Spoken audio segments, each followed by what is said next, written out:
What's up, guys?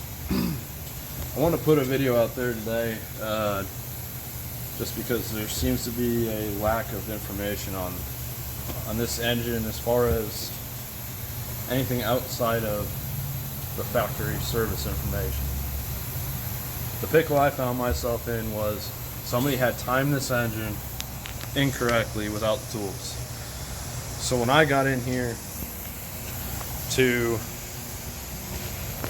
lock the camshafts in place with the tool, like you see here, so my cams are locked, the tool did not fit in the slots. Now, also, if you follow the service info to a T like I do, you'll notice if somebody had screwed this up, they may have not timed the balancer correctly. So my balancer was not correct on there. So it got me a little, I had some cold feet a little bit before I started going with this thing. And basically what I did was double check, triple check that I had the correct tools. And I didn't at first. Let me show you what I had.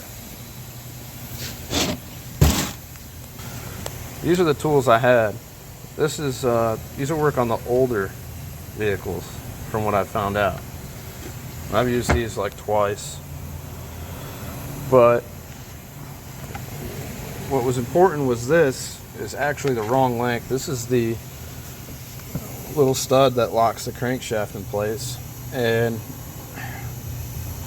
I've heard horror stories on a podcast that I listened to where some guy had used the wrong pin and it was the incorrect length and timing was off after he did the job. So I got on the forums. I found a guy who actually measured the Ford SST, very accurately measured it. And I measured this one and realized I actually had the wrong pin. So you can see I went back and relabeled all these so that I don't ever run into this again. I don't want to have that issue ever again. I've got all my SST factory Ford numbers on there so this problem doesn't happen again. It's kind of ridiculous any engine needs this many service tools. Let me show you guys how the correct pin looks like when it's installed. You can see it right here,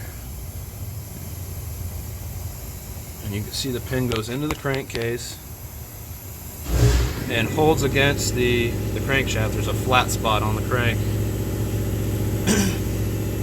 And because there's just not a lot of good info out here, you'll know you're in the right spot because the balance shafts that are in the oil pan, the two dots will be pointed down.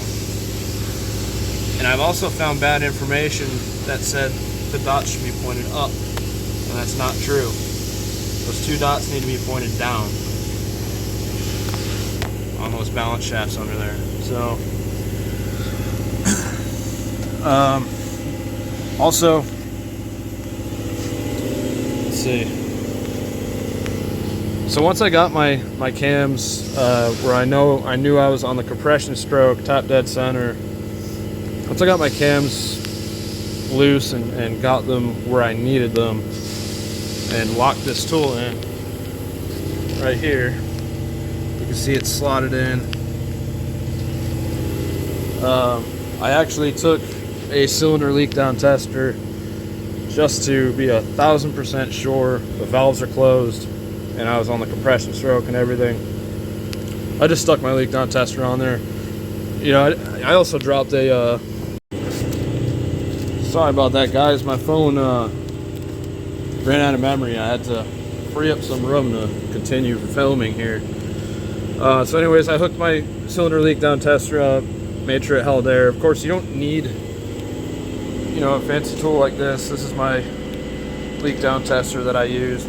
you just hook it up to compressed air. The other side will fill the cylinder, and you'll see this gauge hold air. That tells you that the valves are closed and sealed. Of course, you don't really need to do that. You can see the camshaft lobes are pointed upwards. So there's 2 intake, 2 exhaust. They're both pointed up, which would mean your valves is shut, sealing the cylinder off, so you know you're on the compression stroke. So that's how I got around that. So right now I'm feeling a lot better about this thing. I'm actually about to go back together. First I'm going to, you see right here there's a little filter.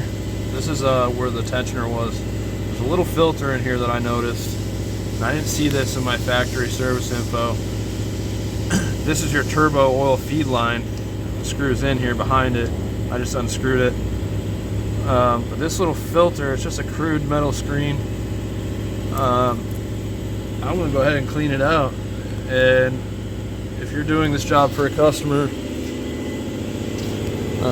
they may never know you did this for them, but you'd be a hero for doing this, because these Ecoboost motors have a pretty bad track record for turbo failure. I would just pull this, if you're in here, just pull this screen out, man. Pull it out, clean it, stick it back in, or get a new one. I'm gonna clean this one before I go back together.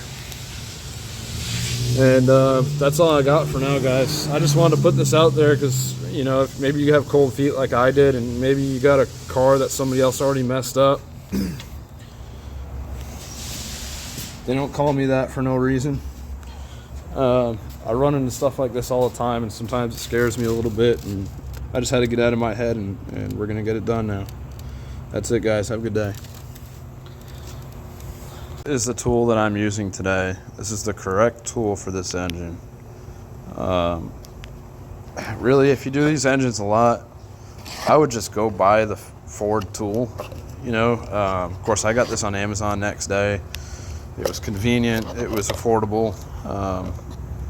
I don't think I'll be doing these engines every day. Of course, maybe I will.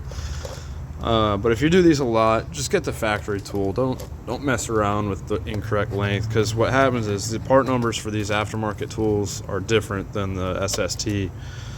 And that's why I ran into that situation where I had to measure the dowel and confirm it was correct. You're really putting your job on the line here when you're buying some aftermarket tool and it's machined wrong, or they say it's for one engine but it's really for another. It's better to just not mess around. That's all.